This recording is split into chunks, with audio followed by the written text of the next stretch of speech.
సిటీని నిర్మించుకోబోతున్నాం మనం. ఏ విధంగా అయితే చిత్రపురి కాలనీ, ఫిలిం నగర్, కృష్ణానగర్ వెలిసినాయో ఖచ్చితంగా మీకు అందరికి భారత్ ఫ్యూచర్ సిటీలో మీకు అవసరమైన ఈ అన్ని విధాలుగా ఆదుకొని అక్కడ మీరు ఉండే విధంగా చర్యలు చేపడతానని చెప్పి ఈ సందర్భంగా మీకు అందరికీ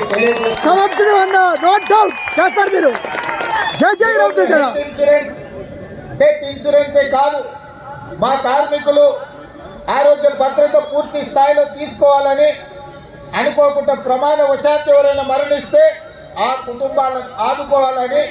ఇదే కాదు, నేను ఈ వేదిక మీద నుంచి మా అధికారులకు సూచన ఆదేశాలు ఇస్తున్నా. ఈ కృష్ణానగర్ ప్రాంతంలో 3-4 ఎకరాల ప్రభుత్వ స్థలాన్ని చూడండి. తక్షణమే నర్సరీ నుంచి 10th క్లాస్ వరకు సినీ కార్మికుల యొక్క పిల్లలు చదువుకోవడానికి మీకు పాఠశాల నిర్మించి మీ పిల్లలకు ఉచితంగా చదువు చెప్పించే బాధ్యత నేను తీసుకుంటా. మీ శ్రమ, మీ త్యాగం, మీ కన్నీళ్లు మీ పిల్లల భవిష్యత్తు కోసం, ఆ పిల్లల భవిష్యత్తు కోసం ఉదయమే బ్రేక్ఫాస్ట్, మధ్యాహ్నం మంచి లంచ్ పెట్టే బాధ్యత కూడా నేనే తీసుకుంటా. ఉదయం మీరు పని మీద అయితే కనీసం మీ పిల్లలు నాష్టైనా చేసిండ్రా, కనీసం ఏమైనా ఒక గ్లాసు పాలు తాగిండ్రా లేదా చూసుకునే పరిస్థితులు మీకు లేవు. అందుకే నాణ్యమైన బ్రేక్ఫాస్ట్ ఇవ్వడమే కాదు, ప్రతిరోజు వాళ్ళకు పాలు ఇచ్చి, ప్రతిరోజు వాళ్ళకి బ్రేక్ఫాస్ట్ పెట్టి, ప్రతిరోజు మధ్యాహ్నం భోజనం కూడా పిల్లలకు పెట్టి బాధ్యత నేను తీసుకుంటా, రాష్ట్ర ప్రభుత్వం తీసుకుంటుంది. మీ పిల్లల చదువుల బాధ్యత నాది. అదేవిధంగా ఈనాడు రాజీవ్ ఆరోగ్యశ్రీ రాత్రి పగళ్ళు కష్టపడడం వల్ల, సమయానికి తిండి లేకపోవడం వల్ల, సమయానికి నిద్ర రాకపోవడం వల్ల నడి వయసులోనే ముసలితనంలో వచ్చే సమస్యలు, ఆరోగ్య సమస్యలు మీ కార్మికులకు వస్తున్నాయి. అందుకే రాజీవ్ ఆరోగ్యశ్రీతో పాటు మీ ఆరోగ్య సమస్యల్ని ఉచితంగా వైద్యాన్ని అందించే బాధ్యత రాష్ట్ర ప్రభుత్వం తెలియజేస్తున్నా. అదేవిధంగా ఈనాడు నిర్మాతలతో మీకు ప్రతిష్టంభన వచ్చింది. ఆనాడు రాష్ట్రానికి చెడ్డ పేరు రావద్దు, 18 రోజులు మీరు ధర్నాలు, దీక్షలు, నిరసన కార్యక్రమాలు చేపట్టి, నేనాడు నిర్మాతల మండలిని కూడా పిలిచి చెప్పిన, ఆ కార్మికులు కష్టపడితేనే మీరు నిర్మాతలుగా నిలదొక్కుంటారు. దర్శకులకు చెప్పిన, మీరు రాణించాలి అంటే వాళ్ళ టాలెంట్ కూడా పెరగాలి, వాళ్ళని మీరు కుటుంబ సభ్యులుగా చూసుకున్నప్పుడే మీరు నిర్మాతలకు జరిగింది.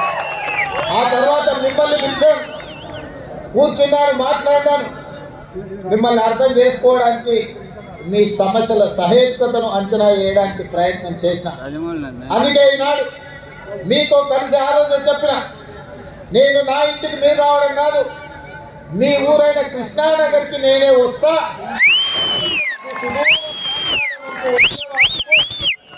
ఒక అమ్మలాగా ఈ కృష్ణానగర్ ప్రాంతం మిమ్మల్ని అక్కున చేర్చుకుంటుంది. ఇక్కడ నుంచి ఎదిగిన వాళ్ళు ఎంతో మంది ఉన్నారు. ఇక్కడ ఆరోగ్యం దెబ్బతిని ప్రాణాలు కోల్పోయిన వాళ్ళు కృష్ణానగర్కి ఉన్నది. ప్రతి ఒక్కరికి ఒక కన్నీటి చరిత్ర ఉన్నది.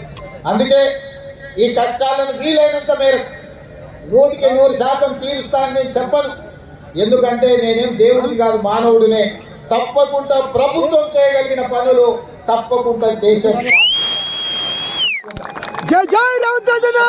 వేదిక మీద మిత్రులకు, మీ సంఘ నాయకులకు సూచన చేస్తున్నా, కార్మికుల కోసం ఒక వెల్ఫేర్ ఫండ్, ఒక వెల్ఫేర్ కోసం ఒక వ్యవస్థను ఏర్పాటు చేసుకోండి.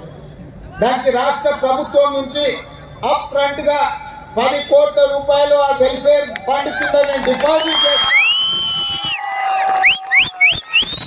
కష్టాలలో ఉండి కష్టాలలో మరణించే కార్మికులను ఆదుకోవడానికి ఆ నిధిని ఉపయోగించండి. ఇదే కాదు, ఈనాడు మీ శ్రమతో ఏర్పడే పెద్ద పెద్ద సినిమా నిర్మాతలు, హీరోలు వాళ్ళ సినిమాల టికెట్ల ధరలు పెంచడానికి నా దగ్గరికి వస్తుంటారు. నేను నిర్మాతలకు చెప్పిన, మరి పెంచిన దాంట్లో కొంతైనా కార్మికులకు వాటా ఉండాలి కదా. టికెట్ల ధరలు హీరోలకు ఆదాయం వస్తుంది, నిర్మాతలకు ఆదాయం వస్తుంది, కార్మికులకు మాత్రం ఒక్క రూపాయి కూడా అదనంగా రావడం లేదు. మాట ఇస్తున్నా, ఆ ఆదాయంలో 20% కార్మికులకు ఇస్తేనే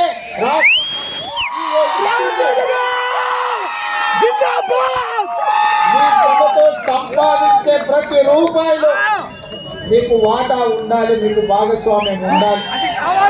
ఈ వేదిక మా అధికారులకు నేను ఆదేశాలు ఇస్తున్నా, రేపటి భవిష్యత్తులో ఎంత పెద్ద నిర్మాత అయినా, ఎంత ఇన్ఫ్లుయెన్షియల్ పర్సన్ అయినా రాష్ట్ర ప్రభుత్వం అదనంగా టికెట్ల ధరలు పెంచితే వచ్చే ఆదాయంలో 20% నా కార్మిక సోదరుల కుటుంబాలకు బదిలీ జరిగితేనే ఆ ఒప్పందం ప్రకారమే మా రాష్ట్ర ప్రభుత్వం జీవో ఇస్తుంది.